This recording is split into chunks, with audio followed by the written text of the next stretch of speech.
এই আওয়াজ শুনছো তো? আওয়াজটা দেখছো? আওয়াজটা দেখছো তো?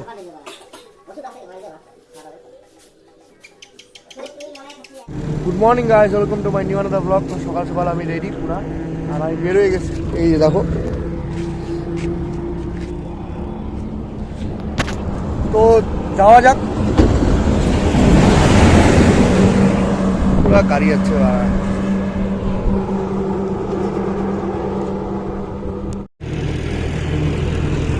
সকালবেলা ইট অর্ডার দিয়েছিলাম, তো ইটগুলো আসছে।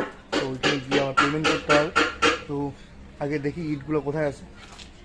ও তো বললো বাজারে ঢুকে যাচ্ছে, তো দেখি নিয়ে আসে ওকে। গাড়ি অচেনা গাড়ি।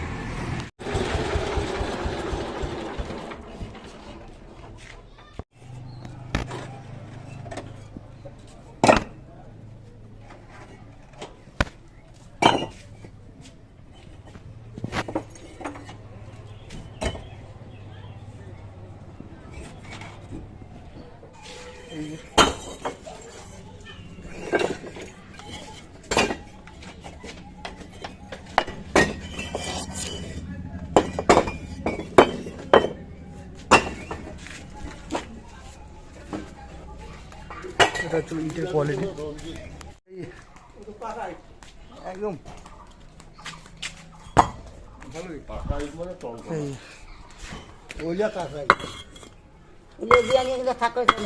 আওয়াজ শুনছো তো? আওয়াজটা দেখছো? আওয়াজটা দেখছো তো? ইট এরকম লাগে, লোহার মতো হয়। এই দেখো, লোহাটা লোহা। তো আনলাম 1000 ইট আর সিমেন্টের বস্তা, তাহলে কোনো প্রবলেম নেই। আরে কে কোথায় থেকে নিয়ে যায়? আরে নিবি না, গন্ডি করে পরে গন্ডি করে গোবিন্দদের ওইখানে বাইরে ইটগুলো তাও একটা হারায় নাই। বাড়ি তো ওদিকে আশেপাশে সবাই চিনি, মেন রাস্তা থেকে হারায় নাই। ইটগুলো নামাচ্ছে, নামাক। আমি চা খাই, চা টোস্ট।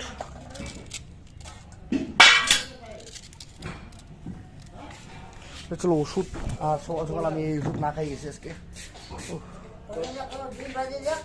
এখন আমি অফিসে যাচ্ছি, আর বিকালবেলা হয়ে গেছে, এখন বাজে 4:30টার মতো। তো অফিসে যাই আমি। কম 43-42 আমরা কম বলে, আর পুলিশে কম মানে কি নেয় নাই না 6000 টাকা বেতন কিছুই নাই। 370 টাকা নেই, আমার হচ্ছে 36 টাকা। আরে আমার টাকা পিছন থেকে পিছন থেকে আরে পিছন 31 মানে 43-42 বহু টাকা আসবে এখন। কোথায় ওই যে নোটগুলা 15 থেকে 18 36 থেকে 41 কত হবে? 43-42 কত বললাম? 41 বললাম না, 41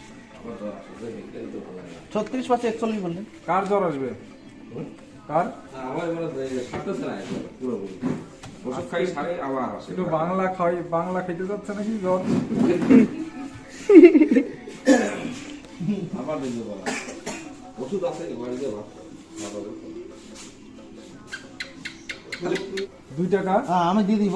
আর আমি 3 টাকা পাবো, 3 টাকা। ওই যে হ্যাঁ, পাইলি তো নাকি? পাইলি তো এখনই তো দিব দাদা, কিন্তু বের তো। ওইটাই হচ্ছে খাতাপত্রে। এই যে এটা কার? এটা তো বাড়ি চলে আসছি, আর পিসির বিয়ের ব্লগটা আগের দিন ছাড়া হয়েছে। তো যদি কেউ না দেখে থাকো, তো ওইটা ব্লগ গিয়ে তোমরা দেখে আসতে পারো। ব্লগটা পুরা বিয়ের নিয়ম কানুন সব ছিল, বাসি বিয়ের, আর সিঁদুর পরানো থেকে সব কিছু, যত কিছু ছিল সব ছিল। আর আজকে তো দেখতে থাকো।